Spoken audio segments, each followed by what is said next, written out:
കുട്ടിക്കളി വീണ്ടും കടലിനക്കരെ കളിക്കും.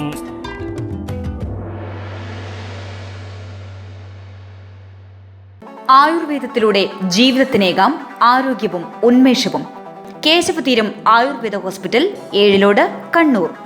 അംബികാസുധൻ മാങ്ങാടിന്റെ സീതായനം എന്ന കഥയെ അവലംബമാക്കി പയ്യന്നൂർ വെള്ളൂരിലെ ഋതു സംവിധാനം ചെയ്ത കുട്ടിക്കളി എന്ന ഹ്രസ്വചിത്രം ഓഗസ്റ്റ് 13 മുതൽ 23 വരെ ആസ്ട്രേലിയയിലെ മെൽബണിൽ നടക്കുന്ന ഇന്ത്യൻ ഫിലിം ഫെസ്റ്റിവലിൽ പ്രദർശിപ്പിക്കാനായി തിരഞ്ഞെടുത്തു.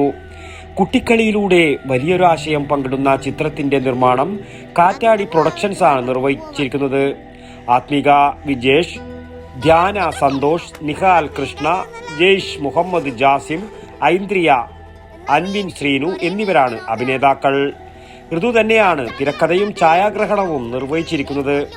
ജൂലൈയിൽ ഇറ്റലിയിൽ നടന്ന ബ്രിഡ്ജ് ഫിലിം ഫെസ്റ്റിവലിലും കുട്ടിക്കളി പ്രദർശിപ്പിച്ചിരുന്നു. വെള്ളൂരിലെ അധ്യാപക ദമ്പതികളായ കെ സുരേഷിന്റെയും എം വി ശോഭനയുടെയും മകനായ Ritu Kolkata Satyajit Ray film and television ഇൻസ്റ്റിറ്റ്യൂട്ടിൽ നിന്നും സിനിമാ പഠനം പൂർത്തിയാക്കി. The great Indian kitchen, Kaathal the core തുടങ്ങിയ നിരവധി സിനിമകളിൽ സഹ ക്യാമറമാനായും സഹ സംവിധായകനായും പ്രവർത്തിച്ചിട്ടുണ്ട്. ചിത്രത്തിന്റെ ടീസർ ഇപ്പോൾ യൂട്യൂബിൽ വൈറലായിരിക്കുകയാണ്. News bureau, Payyanur. ആയുർവേദത്തിലൂടെ ജീവിതത്തിനേകാം ആരോഗ്യവും ഉന്മേഷവും. കേശവതീരം ആയുർവേദ ഹോസ്പിറ്റൽ, ഏഴിലോട്.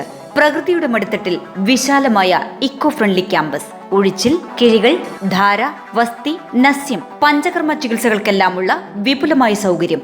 മികച്ച ചികിത്സ ഉറപ്പുവരുത്തുന്ന സ്പെഷ്യാലിറ്റി വിഭാഗങ്ങൾ, വിദഗ്ധ ഡോക്ടർമാരുടെ സേവനം, കൃത്യതയാർന്ന പരിചരണം, പ്രകൃതിദത്ത ഭക്ഷണം. കേശവതീരം ആയുർവേദ ഹോസ്പിറ്റൽ, ഏഴിലോട്, കണ്ണൂർ.